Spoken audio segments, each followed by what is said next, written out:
Hello everybody, welcome to Brandon's Haunted Library. My name is Brandon, your undead librarian, and I read and talk about fantasy, literary fiction, and of course, horror. Thank you for choosing my video.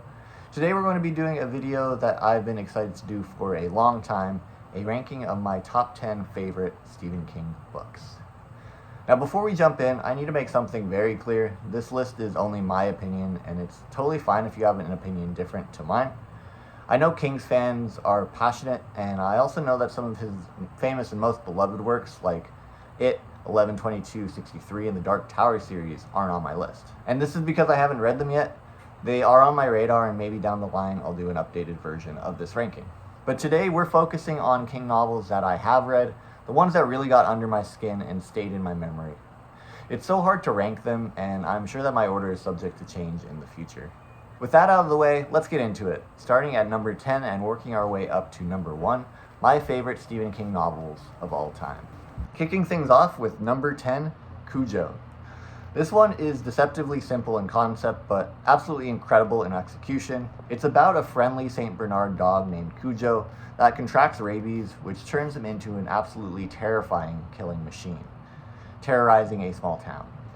The story centers on a mother and her young child that are trapped in a broken down car during a heat wave, and Cujo is outside waiting to attack.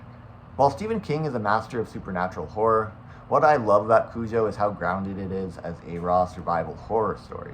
He takes a plausible scenario of something that can actually happen and stretches it to its horrific limits. Now I'll be honest, this isn't the most polished of King's work, and it is a bit divisive among his fans.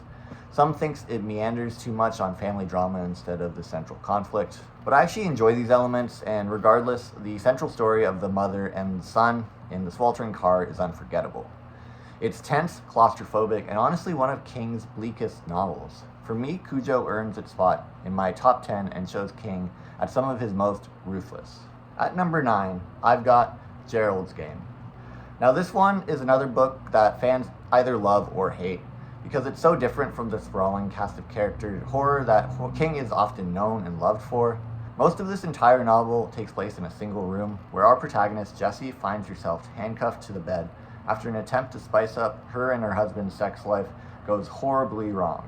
Fatally wrong. This is one I wouldn't recommend to everyone for a few reasons, but definitely has to make my personal top 10. It's an uncomfortable read, taking on subjects of sexual abuse and the humiliation and psychological impact of such acts on victims. Jessie is alone, trapped, and forced not just to figure out how to physically survive, but also confront buried traumas of her past. This introduces two horrors: the immediate and visceral horror of being trapped in such a terrifying situation, and the psychological horror of trauma resurfacing that she spent her whole life trying to suppress. The book portrays the physical and psychological torture of this situation with horrific levels of details, told masterfully in King's literary voice. I think this is one of King's most underrated novels, in my opinion. It doesn't give you the wide scope of something like The Stand, but it drills down into the horror of one woman's mind, and it's absolutely unforgettable.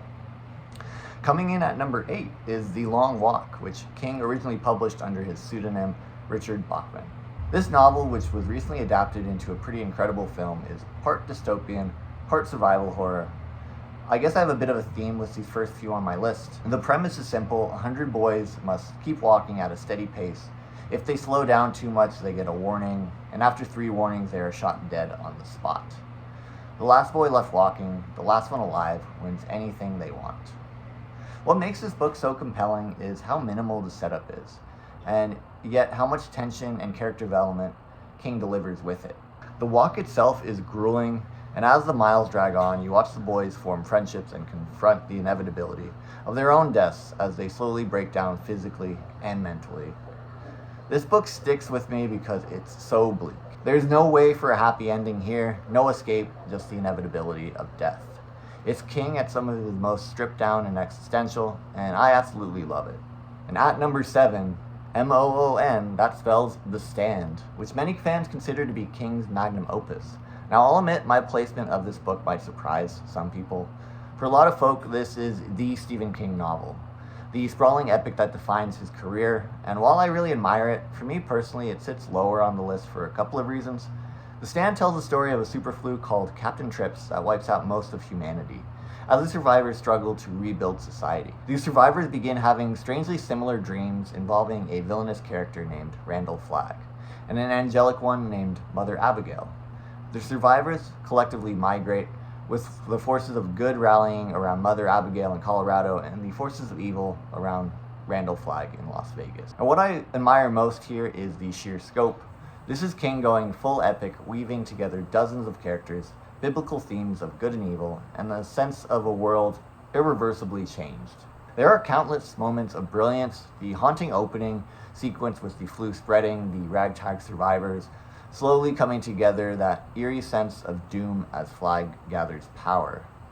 But for me, it's a little uneven, with stretches in the middle of the book that drags, and an ending that is undeniably divisive among fans. But despite all that, this tome of a novel is still breathtaking. It is King at some of his most ambitious, and for that alone, it needs to be in my top 10. Number 6 is Salem's Lot. This was King's second published novel, and in many ways, it's one of his most traditional horror stories. King once said that in writing this novel, he wanted to explore what would happen if Dracula came to modern small-town America, and Salem's Lot is exactly that. The story follows Ben Mears, who returns to Jerusalem's Lot to confront his childhood fears about the abandoned Marston house. But when a mysterious outsider, Kurt Barlow, purchases the property, the residents of the town slowly begin turning into vampires. What makes this novel so powerful is how King blends classic vampire tropes with his signature small-town storytelling. He builds an entire community showing us the ordinary lives of townsfolk before slowly unraveling everything as the vampires spread. It's about how evil infiltrates a community and how the darkness that was already there makes it easier to take hold. Barlow himself is a chilling villain, one of King's scariest, and the vampires here are absolutely ruthless and unforgettable. It remains one of King's scariest and effective works, and for me, an essential modern vampire classic. At number 5, we've got The Dead Zone. The book follows Johnny Smith, an ordinary school teacher whose life is upended when he falls into a coma after a terrible car accident. He wakes up over 4 years later with a new and terrifying ability. When he touches people's or their belongings, he can glimpse details from their past or even see their future. And while that sounds like a gift for Johnny, it quickly proves to be more of a curse. What really stood out to me here is how grounded and tragic the story feels. Johnny is such a sympathetic character, someone who never asks for these powers but has to deal with the isolation and moral weight it brings. The supernatural elements are subtle, letting the focus stay on Johnny's relationship, his lost years, and the impossible choices he has to make once he realizes the danger his visions reveal. And then there's Greg Stilson, the book's main villain. He's corrupt, violent, and manipulative, yet incredibly successful as a politician for the people.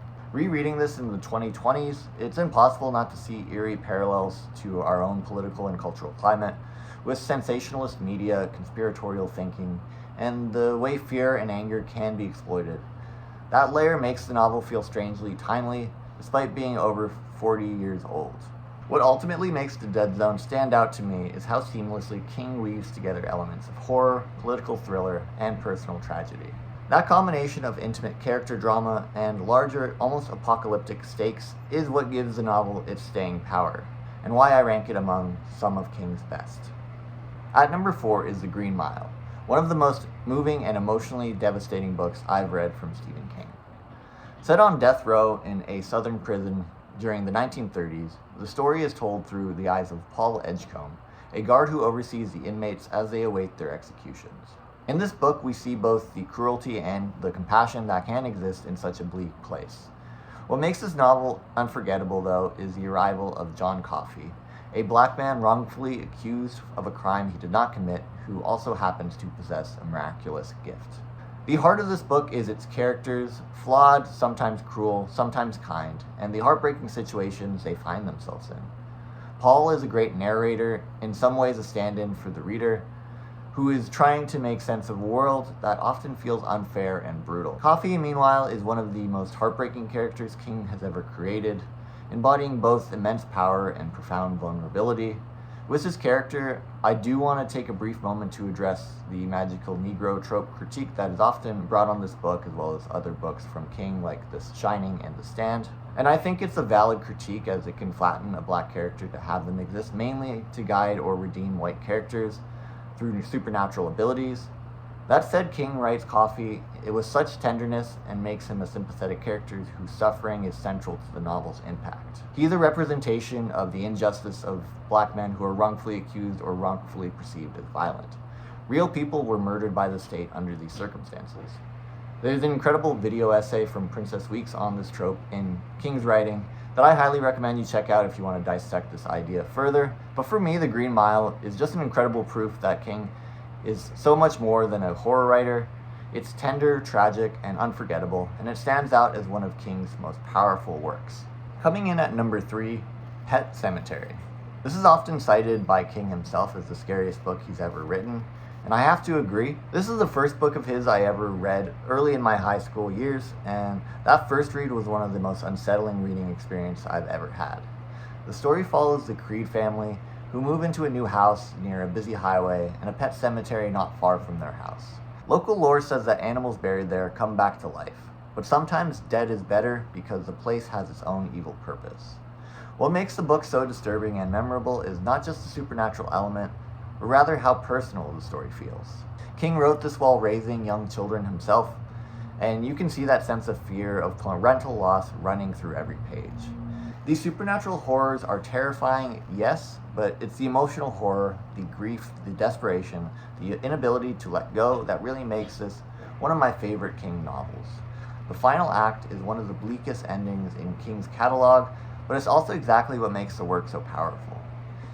It's about how parents will risk everything, even unleash evil, just to hold on to the people we love. This book is a perfect mix of character development and slow, suspenseful escalation to gore, horror, and emotional gut punches. This is King at his best, and a book that will always stick with me.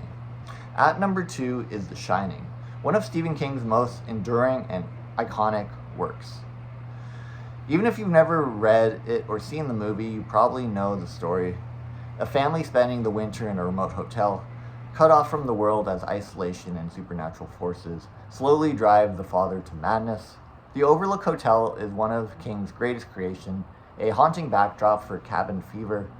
But what really gives this book its power is the Torrance family. Jack, Wendy, and Danny are all fully developed characters that feel painfully real, and the novel's slow unraveling of their relationship is as terrifying as any of the supernatural events. Jack's descent into madness isn't just caused by ghosts, it's fueled by alcoholism and the crushing weight of failure. King captures the internal struggle with uncomfortable precision, and that's what makes the horror feel so intimate and believable. Just like Pet Sematary, The Shining is rooted with King's own fears as a husband and a father. While Pet Sematary confronts the terror of losing a child, The Shining explores the opposite fear of becoming a danger to your own family. That's what makes The Shining so haunting. It is not just about a haunted hotel, it's about the monsters we could become if we let our worst instincts take control. Ghosts of the Overlook prey on the family's vulnerabilities, and in a way, they represent everything Jack has been trying and failing to bury. I also love that King's version of The Shining feels different from Kubrick's film, which, while brilliant in its own way, is much colder and more detached. The book, by contrast, is more emotionally charged and tragic. You really feel for Jack even as he loses himself. You feel for Wendy and Danny, desperate to survive a father they love but can no longer trust. In the end, The Shining is terrifying not just because of the Overlook's ghost, but because of the human pain beneath it all. The fear of becoming someone you hate and hurting the people you love. An absolute classic of the horror genre. And at number 1, my favorite Stephen King novel of all time is Misery. The novel is a masterclass in tension and psychological horror. The setup is writer Paul Sheldon crashes his car in a snowstorm and wakes up in the home of his number 1 fan, Annie Wilkes. But when she discovers he's killed off her favorite character, her obsession turns violent and Paul realizes he's her prisoner. What follows is some of the most claustrophobic and nerve-wracking storytelling King has ever written, which is the side of King I love most. There are no ghosts or monsters here. Just two people trapped together, the fear comes from how real it feels. Every page builds dread, and every small act of defiance from Paul faces dangerous consequences. But misery isn't just about being held captive, it's an allegory for addiction. King wrote this while battling with his own substance abuse issues, and Annie Wilkes can be read as a stand-in for addiction itself. Controlling, manipulative, and seemingly impossible to escape. Paul's fight to regain freedom mirrors King's own struggle to reclaim control over his life. That personal undercurrent gives the novel a raw emotional edge you can really feel as a reader. It's also a brilliant look at the complicated relationship between writers and their audiences. Annie doesn't just want Paul to write, she wants him to write for her, to live entirely within the world she's built in her mind. It's a dark reflection of the parasocial relationship where fans feel imagined intimacy with the creative, believing they understand the creators and are owed something from them. It's both a critique of obsessive fandom and a meditation on what happens when art becomes more real than the artist. And Annie Wilkes, what a character. She's one of my favorite Stephen King villains. She's just a lonely, delusional woman whose mood swings between tenderness and terrifying rage. She's horrifying precisely because she could exist. The violence, when it comes, is shocking, showing how far Paul has to go physically and mentally to survive. For me, Misery is King at his absolute best. Lean, intense, emotionally honest, and impossible to forget. And that wraps up my ranking of my top 10 Stephen King novels. Putting this list together reminded me just how wide-ranging King's work really is, from sprawling epics to tight psychological nightmares. But what ties them all together is his incredible storytelling ability and understanding of people, our fears, desires, and the darkness we try to keep buried. Of course, this is just my personal ranking, and I'd love to hear from you. Drop your favorites down in the comments below, and tell me why they stick out as your favorites. And if you want more horror talk, make sure to check out my latest episode of Silver Screams to Broken Spine, where I pair scary movies with great horror books. The newest episode dives into The Witch, one of my favorite modern horror films, and I've paired it with some books that capture that same eerie sense of isolation. If you like folk horror, witchy atmosphere, and unsettling family dynamics, you won't want to miss it. Thank you so much for watching and sharing your love of dark stories with me. Don't forget to like and subscribe, and until next time, stay spooky, and I'll see you in the next video.